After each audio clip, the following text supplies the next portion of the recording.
వికారాబాద్ జిల్లా కేంద్రంలో నిర్వహించిన భారీ బహిరంగ సభలో టీపీసీసీ రేవంత్ రెడ్డి ముఖ్య అతిథిగా పాల్గొన్నారు. సీఎం కేసీఆర్ హుస్నాబాద్ నుంచి ఎన్నికల ప్రచారం ప్రారంభిస్తే తాను వికారాబాద్ గడ్డ నుంచి ప్రారంభిస్తున్నారని, ఈ రోజు నుంచి కేసీఆర్ పతనం ప్రారంభమైందని రేవంత్ రెడ్డి తెలిపారు. వికారాబాద్ జిల్లాలోని 5 నియోజకవర్గాల్లో ఉన్న అభ్యర్థులను భారీ మెజార్టీతో గెలిపించుకుని రాష్ట్రంలో అధికారం సాధించాలని ఆయన పిలుపునిచ్చారు. టీఆర్ఎస్ పార్టీ 9 ఏళ్ల పాలనలో రాష్ట్ర ప్రజలు విసుగెత్తిపోయారని, కాంగ్రెస్ పార్టీ అధికారంలోకి వస్తే సోనియా గాంధీ ప్రకటించిన 6 గ్యారంటీలను తప్పకుండా అమలు చేస్తామని, ప్రతి ఒక్కరూ ఓటు వేసే ముందు 6 గ్యారంటీలు దృష్టిలో ఉంచుకుని చేతి గుర్తుకు ఓటు వేయాలని కోరారు. గత ఎన్నికల్లో అధికార దుర్వినియోగంతో ఎన్నికల చివరి క్షణంలో తనని జైలుకు పంపారని, గడ్డం ప్రసాద్ కుమార్ ఓడిపోవటానికి చంద్రశేఖర్ ప్రధాన కారణమైతే వికారాబాద్లో ప్రచారానికి రాకుండా తాను కూడా రాలేకపోయారని రేవంత్ అన్నారు. ఈసారి మాత్రం రాష్ట్రంలో కాంగ్రెస్ పార్టీయే అధికారంలోకి వస్తుందని ధీమా వ్యక్తం చేశారు.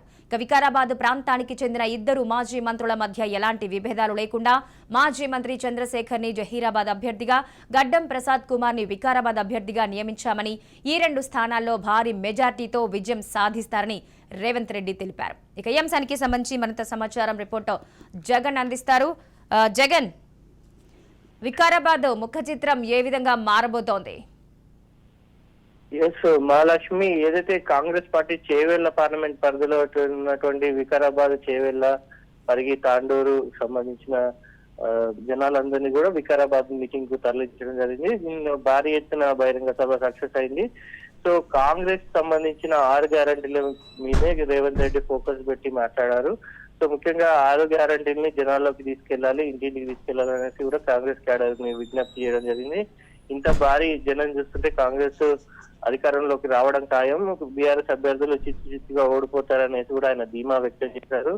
సో అదే విధంగా ఆ ధీమా వ్యక్తం చేస్తూ డిసెంబర్ 9న కాంగ్రెస్ ప్రభుత్వం ఏర్పడుతుంది, 6 గ్యారంటీల మీదనే తొలి సంతకం చేస్తామని కూడా చెప్పడం గమనార్హం. సో ఆ రోజు 10:30 కల్లా ఎల్బీ స్టేడియానికి రండి, రాష్ట్ర ప్రజలకు ఇదే నా ఆహ్వానం అంటూ కూడా ఆయన ఒక ఇంత ఉద్వేగానికి లోనై ఆ యొక్క కాంగ్రెస్ ప్రభుత్వం రాబోతుంది, ప్రమాణ స్వీకారానికి రావాలంటూ కూడా జనాలను కోరడం జరిగింది. సో మొత్తానికి ఈ ప్రాణహిత చేవల ప్రాజెక్టు విషయంలో కూడా బీఆర్ఎస్ ప్రభుత్వానికి చిత్తశుద్ధి లేదంటూ కూడా పాలమూరు రంగారెడ్డి ప్రాణహిత చేవల ప్రాజెక్టు విషయంలో, పాలమూరు రంగారెడ్డి ప్రాజెక్టు విషయంలో కూడా సీఎం కేసీఆర్ తీరును ఆయన తప్పుపట్టాడు. అదే విధంగా అయితే నిరుద్యోగిని ఎవరైతే ప్రవళిక ఉన్నదో ప్రవళిక విషయంలో కూడా సో బీఆర్ఎస్ కేటీఆర్ చేసినటువంటి వ్యాఖ్యలకు ఆయన కౌంటర్ ఇచ్చారు. అసలు ప్రవళిక దరఖాస్తు చేయలేరు అనేసి ఆయన చెప్పడం విడ్డూరం అనేసి కూడా ఆయన కౌంటర్ ఇవ్వడం జరిగింది. ఇప్పటికే ప్రవళిక 5 పరీక్షలు రాసింది. సో ఆమె యొక్క క్యారెక్టర్ ని దెబ్బతీసే విధంగా డీసీపీ గానీ కేటీఆర్ మాట్లాడారు, వాళ్ళ మీద కేసులు చేయాలనేసి కూడా రేవంత్ సభలో కూడా చెప్పడం జరిగింది. సో మొత్తానికి అదే విధంగా వికారాబాద్ జిల్లా గానీ, ఏదైతే రంగారెడ్డి జిల్లా కాంగ్రెస్ గడ్డ, అదే విధంగా ఇక్కడ మేము ఖచ్చితంగా అవసరం అనేసి కూడా సో వికారాబాద్ నియోజకవర్గం గడ్డం ప్రసాద్ అధ్యక్షన అయితే నిన్న జరిగింది. సో నిన్న జరిగిన సభలో అయితే కాంగ్రెస్ కు అధికారం రావడం గ్యారంటీ అంటూ కూడా సో బీఆర్ఎస్ఏ మా యొక్క స్కీమ్లను కాపీ కొట్టింది, మేనిఫెస్టో విషయంలో కావచ్చు, సో ఇతర అంశాల్లో కావచ్చు, మేము ఇచ్చినటువంటి గ్యారంటీల విషయంలో కావచ్చు మమ్మల్ని చూసే కాపీ కొట్టింది, దళితుడిని సీఎం చేస్తారని చెప్పి తానే ముఖ్యమంత్రి కుర్చీలో కూర్చున్నారు, కేసీఆర్ తెలంగాణ ప్రజల్ని మోసం చేశారని కూడా విమర్శించారు. గత ఎన్నికల ప్రచారంలో సీఎం కేసీఆర్ డబుల్ బెడ్రూమ్, దళితులకు 3 ఎకరాల భూమి అని చెప్పి ఒక హామీ నెరవేర్చలేదని చెప్పారు. కాంగ్రెస్ అధికారంలోకి వచ్చిన వెంటనే 100 రోజుల్లోనే ఆ గ్యారంటీస్ ఏవైతే ఉన్నాయో ఆ గ్యారంటీస్ ని అమలు చేస్తామనేది కూడా రేవంత్ రెడ్డి చెప్పడం జరిగింది. సో అదే విధంగా కొంతమంది బీఆర్ఎస్ పార్టీకి రాజీనామాలు చేసి కాంగ్రెస్ పార్టీలో చేరారు. వారిలో కొండల రెడ్డి, జేదుపల్లి హనుమంత్ రెడ్డి, మనోహర్ రెడ్డి. మనోహర్ రెడ్డి కూడా తాండూరు టికెట్ ని కూడా ఆశిస్తా ఉన్నారు. ఆయన ఇటీవల బీఆర్ఎస్ కి రాజీనామా చేసి రేవంత్ సమక్షంలో ఇక్కడ కాంగ్రెస్ లో చేరడం జరిగింది. సో ప్రజల కోసం పనిచేసే పార్టీ కాంగ్రెస్ పార్టీ అభ్యర్థులను గెలిపించారనేసి కూడా రేవంత్ కోరడం జరిగింది. సో మొత్తానికైతే జగన్ ఒక రకంగా ప్రభుత్వాన్ని ఇరుకున పెట్టేలాగా ప్రతిపక్షాలు ప్రశ్నించగలిగితే గనక సరైన సమాధానం చెప్పలేని స్థితిలో అయితే బీఆర్ఎస్ కనిపిస్తుంది. చాలా లోటుపాట్లను ఎత్తి చూపి స్ట్రాంగ్ వాయిస్ వినిపించే నేతలు కరువైనట్టుగా తెలుస్తోంది. కానీ ఇప్పుడు గనక దీన్ని క్యాష్ చేసుకుంటే గనక కాంగ్రెస్ తప్పకుండా అధికారంలోకి వచ్చే అవకాశాలు ఎక్కువగా కనిపిస్తున్నాయి. కానీ రేవంత్ రెడ్డి వచ్చిన తరువాత పార్టీలో అంతర్గతంగా ఇంతకు ముందున్న విభేదాలు ఏవైతే ఉన్నాయో అవి ఇంకొంచెం ఎక్కువైనట్టుగా మనకు తెలుస్తోంది. ఇవన్నీ కూడా పక్కన పెట్టేస్తే ఇప్పుడు ఎలక్షన్ మూమెంట్లో కాంగ్రెస్తో అంటే రేవంత్ రెడ్డి సారథ్యంలో కలిసి వచ్చే వాళ్ళు ఎంతమంది ఉన్నారు? ఎట్ ద సేమ్ టైం ఈ 6 వరాలు ఎంతవరకు మనకి ఇది చేస్తారంటే ఇప్పటికే ఉచితాలకి ప్రజలు బీఆర్ఎస్ ప్రభుత్వంలో చాలా చూసేశారు. ఈ 6 వరాలు ఎంతవరకు పాజిటివ్ రిజల్ట్ తీసుకొస్తాయి? ఎస్ మహాలక్ష్మి, మీరు చెప్పినట్టు ఏదైతే కాంగ్రెస్ పార్టీలో ఇంత అయితే గ్రూప్ రాజకీయాలు ఉన్నాయో అవి కొంతవరకు తగ్గాయని చెప్పొచ్చు. మొన్న అయితే టికెట్ రాని వాళ్ళందరూ కూడా గాంధీ భవన్ దగ్గర రేవంత్ దిష్టి బొమ్మను దగ్ధం చేస్తే కోమటిరెడ్డి వెంకటరెడ్డి అంటే రేవంత్ రెడ్డికి ఉప్పు నిప్పులాగా ఉన్నటువంటి కోమటిరెడ్డి వెంకటరెడ్డి సో ఆయనకు మద్దతుగా మాట్లాడడం జరిగింది. రేవంత్ ని విమర్శిస్తే, రేవంత్ ని మీద దాడి చేస్తే, మాటల దాడి చేస్తే అధిష్టానాన్ని తిట్టినట్టే, రేవంత్ అంటే అధిష్టానం అని కూడా చెప్పిన పరిస్థితులు కనిపించాయి. అంటే ఒకంత పై లోపల వాళ్ళందరూ కూడా వేరువేరుగా ఉన్నా పైకి మేమందరం ఒకటే అనేసి ఎన్నికల సమయంలో వాళ్ళు బయటకి ఇచ్చే ఒక ఫోకస్ అయితే ఇస్తున్నారు, బయటకి ఇచ్చే కలరింగ్ అయితే ఇస్తున్నారు. దాంతో పాటు అధికార టీఆర్ఎస్ పార్టీ ఏవైతే చేస్తున్నదో దానికి కౌంటర్లు ఇస్తున్నారు.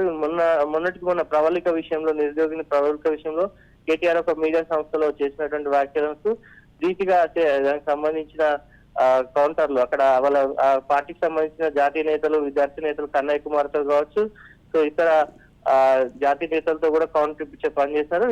ప్రవళిక విషయంలో కావచ్చు, ఇతర రైతుల విషయంలో కావచ్చు, కాంగ్రెస్ ఇచ్చినటువంటి రైతు గ్యారంటీలు కావచ్చు,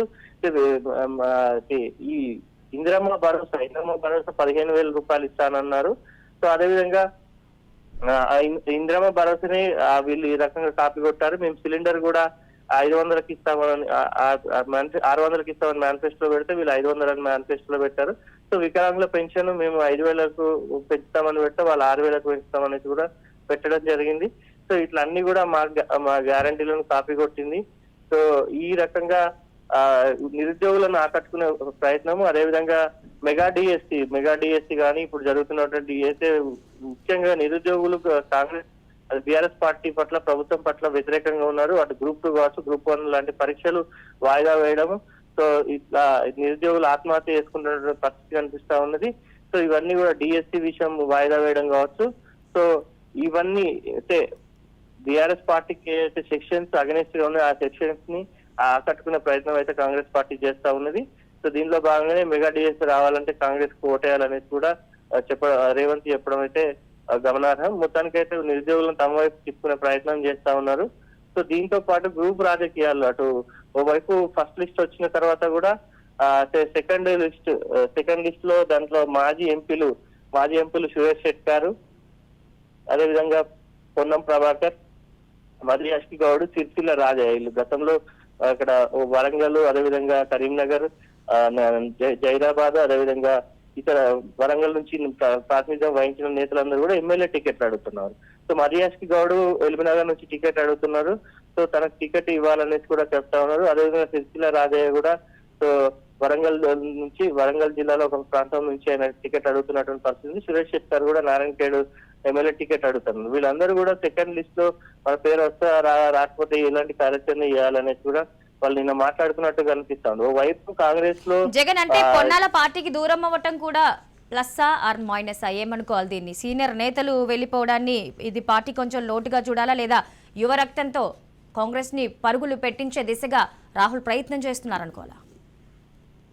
పొన్నాల లక్ష్మయ్య విషయంలో కూడా మన రాజవంశ్ ప్రత్యేకంగా ఏఐసిసి ఇన్ఛార్జి మాణిక్రావు ఠాకరేను అడగడం జరిగింది. అదేవిధంగా నాగన్ జనార్దన్ రెడ్డి లాంటి సీనియర్ నేతలు కూడా సో నిన్న కాంగ్రెస్ పార్టీ మీద ఫైర్ అయ్యారు. కాంగ్రెస్ పార్టీ ప్రైవేట్ లిమిటెడ్ కంపెనీగా మారింది అనేసి కూడా ఆయన విమర్శించడం జరిగింది. పొన్నాల లక్ష్మయ్య వెళ్ళడం కూడా జనగామ లాంటి ప్లేస్ లో కొంత కాంగ్రెస్ పార్టీకి ఒక మున్నూరు కాపు సామాజిక వర్గం నుంచి వచ్చినటువంటి నేత కాబట్టి కొంత బీసీల విషయంలో కూడా కాంగ్రెస్ పార్టీలో చర్చ జరుగుతూ ఉంది. కాంగ్రెస్ బీసీ తోటి అనేసి కూడా చెప్తారు. ఓడిపోయే సీట్లు ముఖ్యంగా అయితే చంద్రాయన్ గుట్ట కావచ్చు, గోషామహల్ కావచ్చు, యాకుత్పుర కావచ్చు, కార్వాన్ కావచ్చు, ఓల్డ్ సిటీలో ఎమ్మెల్యే గెలిచే చోట సో బీసీ నేతలకు టికెట్ ఇచ్చారు అనేసి కూడా ఒక చర్చ జరుగుతా ఉంది. ఇట్లా పొన్నాల లక్ష్మి లాంటి సీనియర్ నేత బీసీ నేతలు వెళ్ళిపోవడం కూడా బీసీల ఓట్లు కూడా కాంగ్రెస్ పార్టీకి పడవనేసి కూడా కొంతమంది రాజకీయ నాయకులు విశ్లేషిస్తా ఉన్నారు.